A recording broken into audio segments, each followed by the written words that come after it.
Romance at a glance. Romance at a glance. What you say now? Romance at a glance. Go ahead, girl.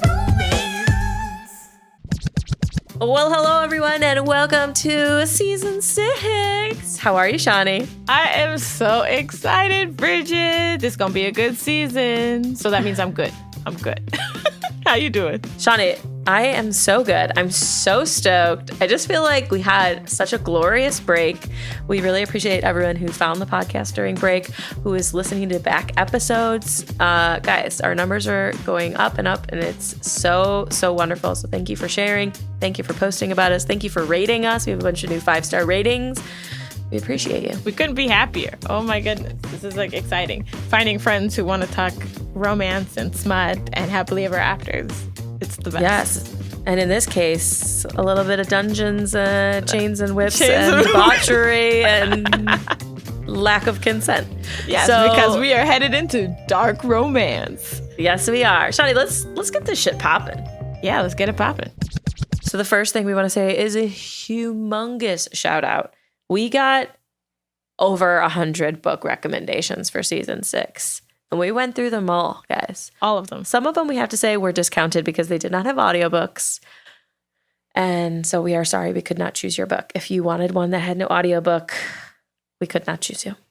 We had to have Fair Shawnee have her audiobooks. I gotta have my audiobook. I gotta have my books. I gotta have my stories, you know what I'm saying? I gotta have my stories.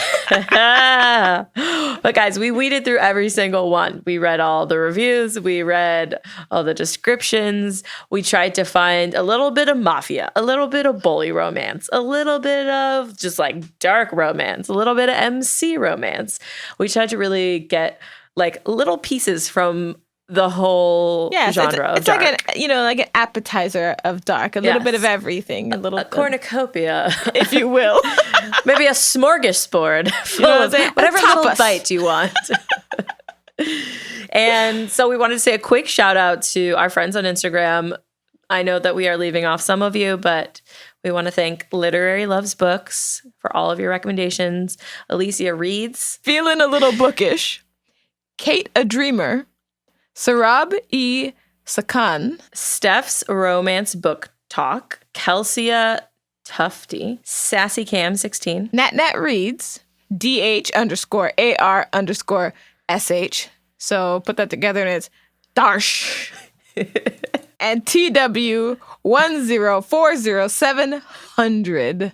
Let me tell you right now, thank you so much for your recommendations. And as always, the romance-loving librarian, we appreciate you. You always give us such good recommendations. Oh, and I have to actually, I have to give a shout out also to Tiff. I actually know her from my BDSM, side, and she gave me a lot of recommendations. Thank you for books this season. So shout out to you too, Tiff. Yes, guys.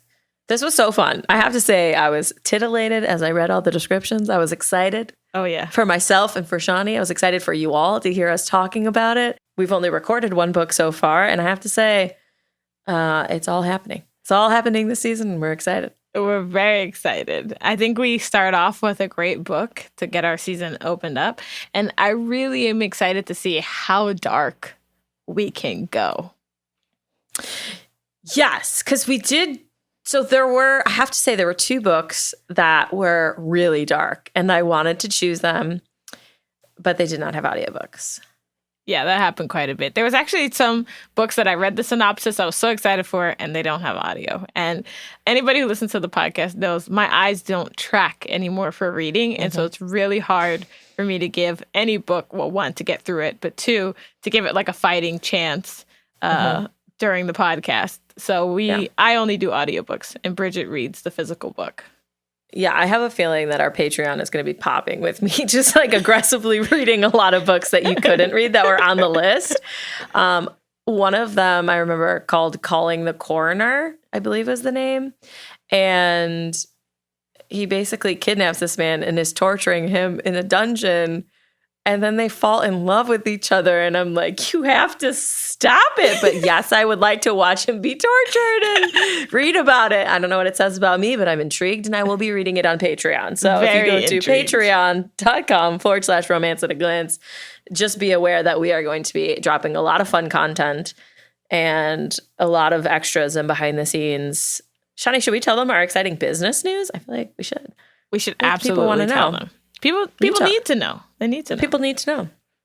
So Shani is the post-production guru of our podcast currently, but we have started to roll with steam. And so we have just gotten a agency. I don't know what you would call them, production house. And they are going to edit all the podcasts and sort of like put together the package of the show notes for us to approve, meaning that we can read more books, interview more authors, do more Patreon, in general, guest on more people's other podcasts and like do more collabs, and in general, just give you guys more and more great content. More and more so excited. and more great content. And this is all thanks to the patrons. They're really helping us out, getting this popping so that we could just do more. And we have so many ideas of what to do. We're going to do too much. That's what we're about to do.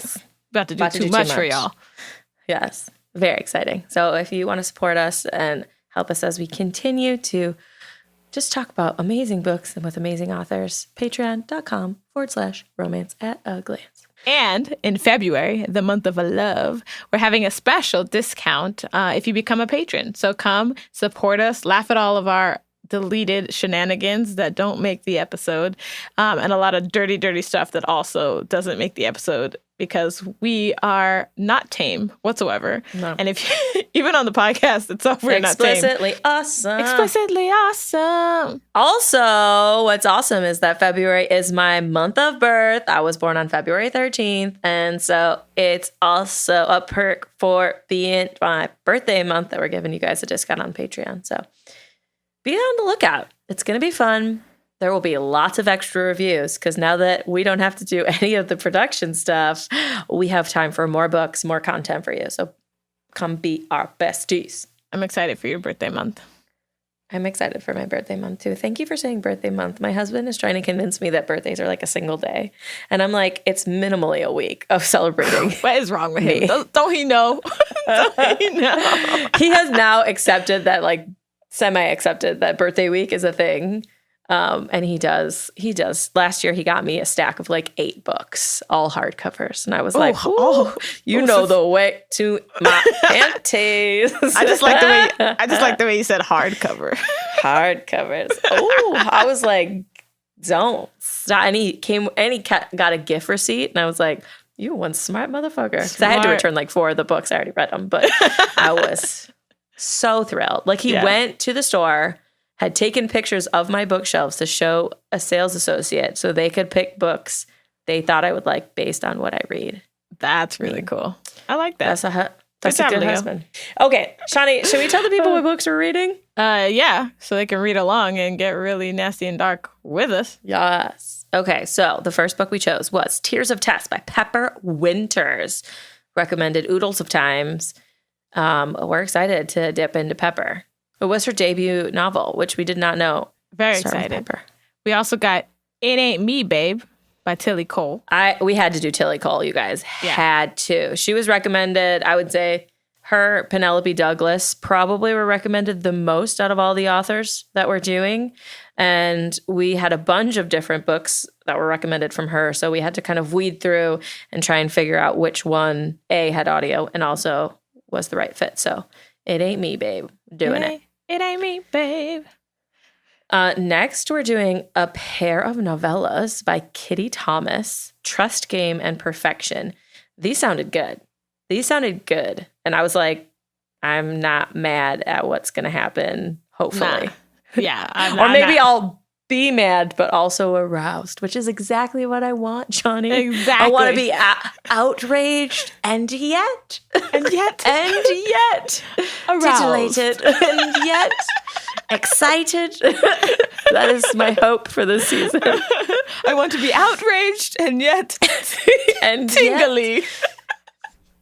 Smoking a proverbial cigarette. You know, not a real one, obviously, but a proverbial cigarette. Outrage, but if it must be, it must be. It must be. Oh, we are reading Corrupt, Devil's Night Book 1 by Penelope Douglas. Another huge recommend. Yes.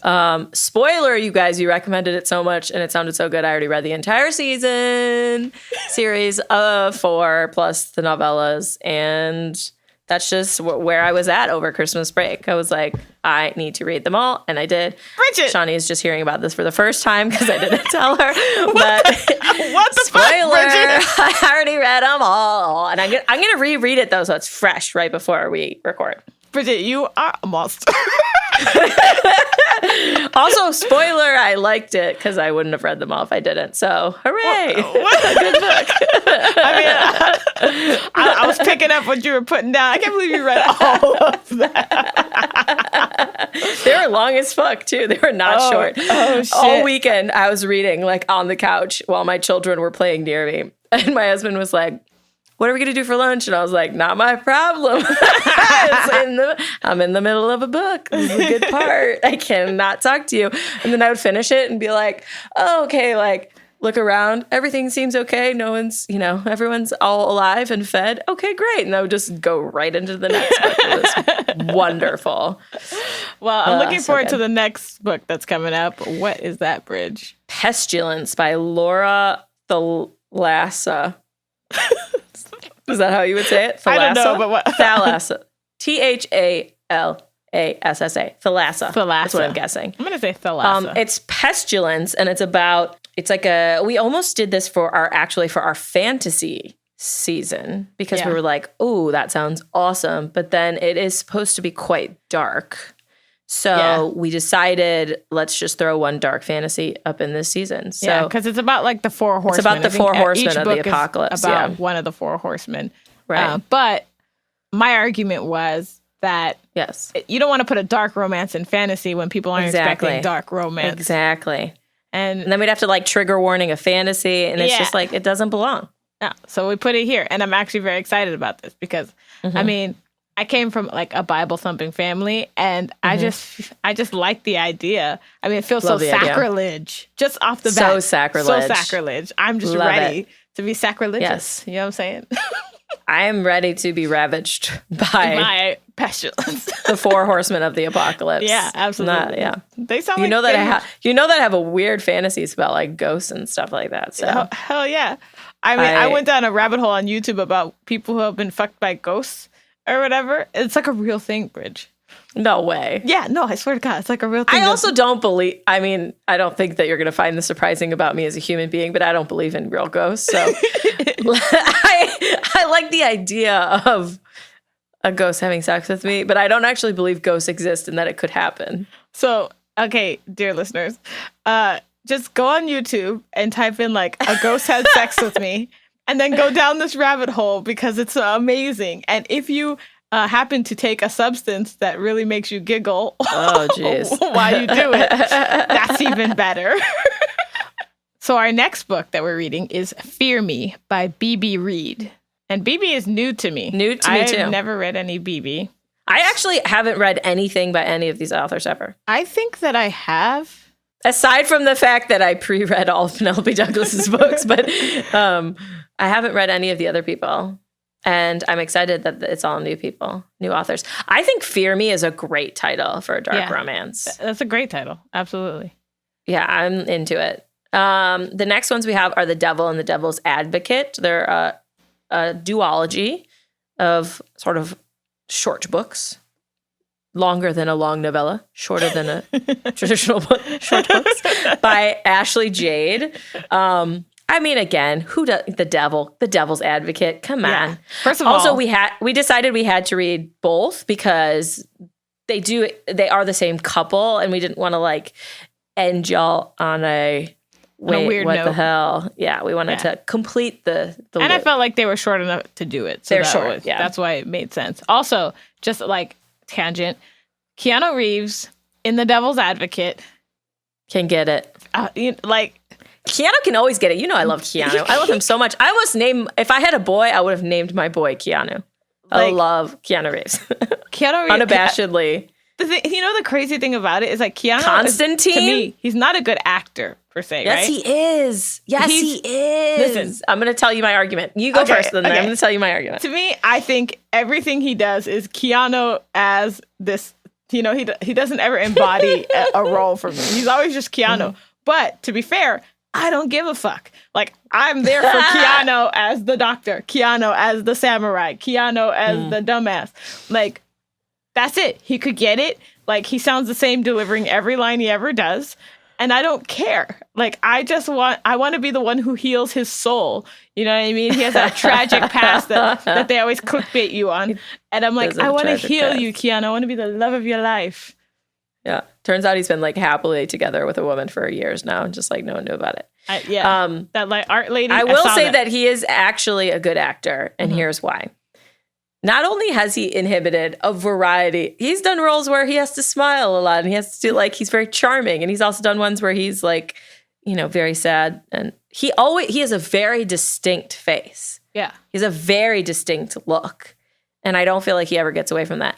But if you've ever watched an interview with him, that man is a great actor because acting is being different than who you are. And he is so strange in real life. He has such a strange pattern of speech. Yeah. And he is so different in all, like in the movies, you're like, oh, he's like a normal human being. And he's like kind of hot. And then in real life, you're like, what's happening in this interview? Also, he's a great actor. And I hate you. Don't ever say he's bad again. Let's move on. The next one we're reading is Pet by Isabella Starling. Pet is a good name for a dark romance because there's so many people in BDSM and kink, obviously not exactly the same, but pet is like a thing that a lot of people like to be called or they like to play as. So I'm excited for Pet.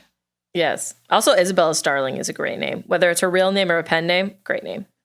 That's got to be a pen name. It's just too perfect.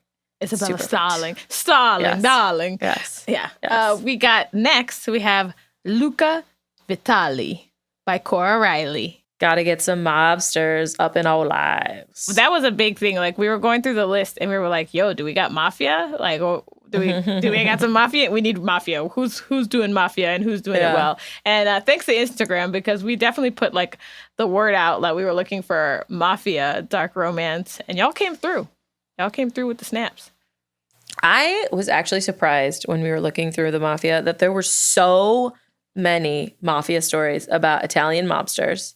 And also Chicago, shout out to my hometown, Chicago mobsters, not a surprise, obviously, Chicago, Irish mobsters, but there weren't a lot of Russians. I'm like, where are the Russians? Where are the Russians? Where is the triad? You know what I'm saying? It's like, I feel like I needed some Vladimir, and he's just like, and he's like, das vidanya. And you're like, oh, shit's going down. Shit's going down. Yeah. Oh, is that Alexei holding me by my throat and choking me? I also just like love like Russian accents. It's my favorite mafia. Russian mafia books are my very favorite. There's also like a ruthlessness that you like expect out of a Russian mafia that's like that you just don't expect from other ones. Like Italian doesn't do it for me. Like Irish really doesn't do it for me because I'm sure they're really scary, but in my mind, Irish is just not. They're like my dad. They're little leprechauns.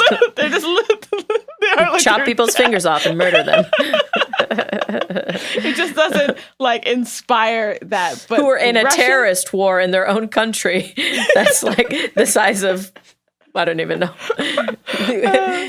It's just, but there's something about the Russian mafia that I'm just like, hits the fantasy mark like 100%. The tattoos. Yes. Did you ever see the movie with Viggo Mortensen where he plays the Russian driver / enforcer? No. Which one is this? It's called Eastern Promises. It's with Naomi Watts. It is so good. Dear listeners, if you haven't watched that movie, writing it down right now. Is unbelievable. Me and my roommate watched it. And after we watched it, we immediately went on the internet and learned how to count from like 1 to 20 in Russian and say all these words. And I actually took Russian in college because I was like, I'm obsessed with the way this language sounds. It's incredibly hard to learn. Their parts of speech don't go in the same order as ours, and they have like no to be verb, which is insane. They're just like, I student, I doctor, I kill you. Oh, also we want to give a quick shout out to Cora Riley, who's the author of Luca, and say congratulations on your newborn. That's why we put you so late in the season, because we saw on Instagram that you had a baby, and we're hoping to reach out to you in a few months once you and the baby have lots of snuggle time and you're like, I want to talk to people about books again. And last but not least, we have Love the Sinner by Avril Ashton. Guys, this is the author of the Call the Coroner book that I really wanted to read, but we decided to read a different book because it had audio. I'm excited for this. I'm excited. We have I feel like we have a really good rounded out I think season of authors and whatnot. And I can't wait to talk to these authors as well, because there's something, when you talk to a romance author, I feel like, people can only delve so deep into the darkness of them when you're having an interview. But when you interview a dark romance author, I mean, you already get to start your questions dark as fuck. I mean, you really get to, you know what I mean? And I like that a lot. Like when we talked to Katie Roberts, I liked our talk because the stuff she was writing was just sexy as fuck. Same with RE. Yeah.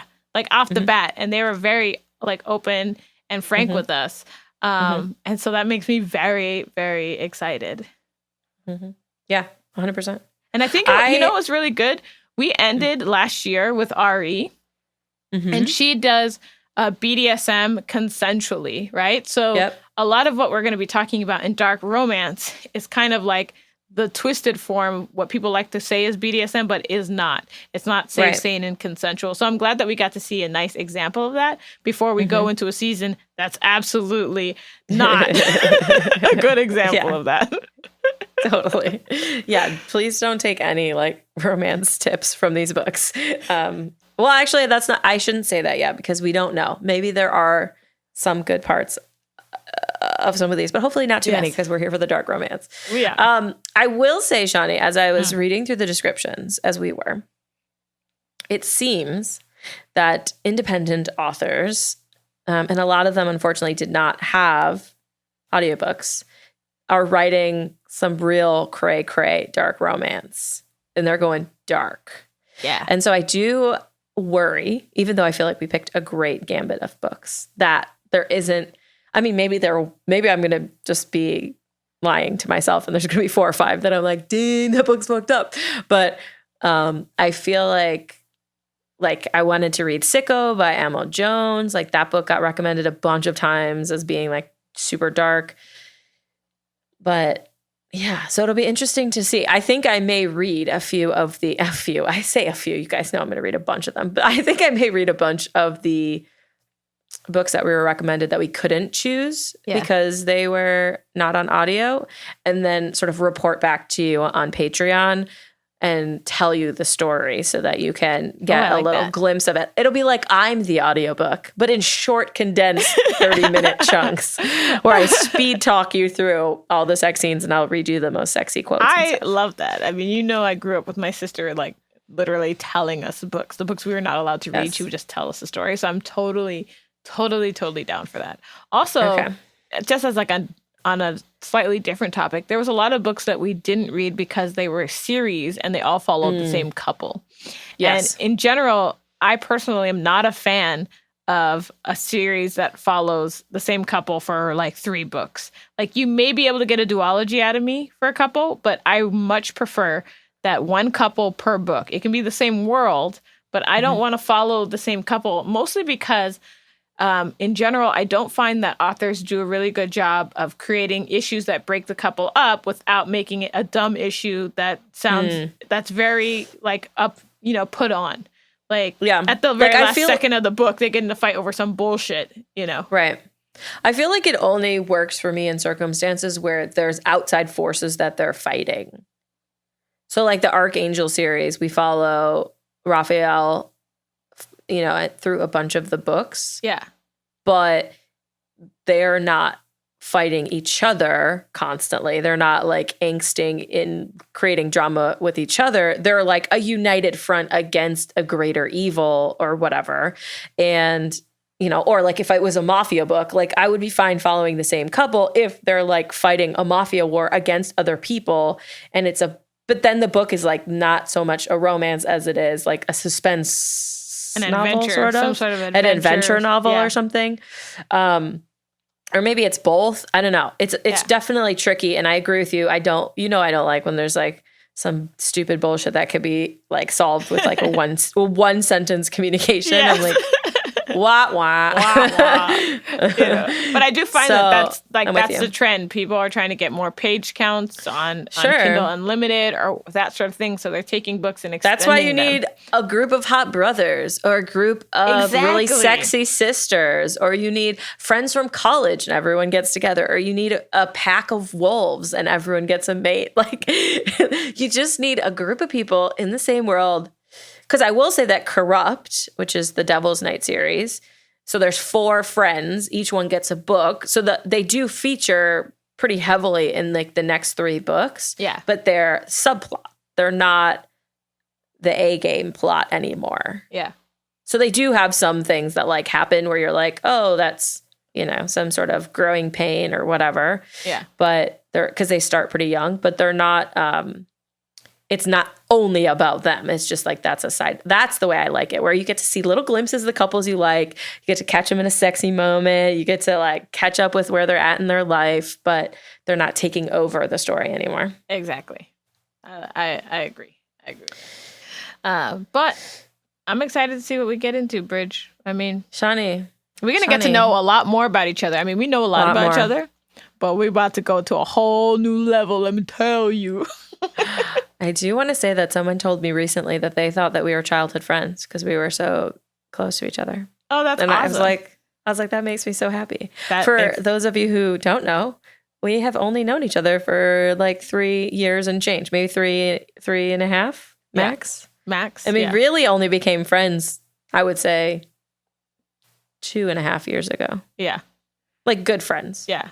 Because it was like an awkward time. Like Bridget had a baby right when I met her. She was like, I felt like she was about to pop. Like when I met like 8 months pregnant, I think. But Bridget and I had this moment where we looked at each other when we had just met.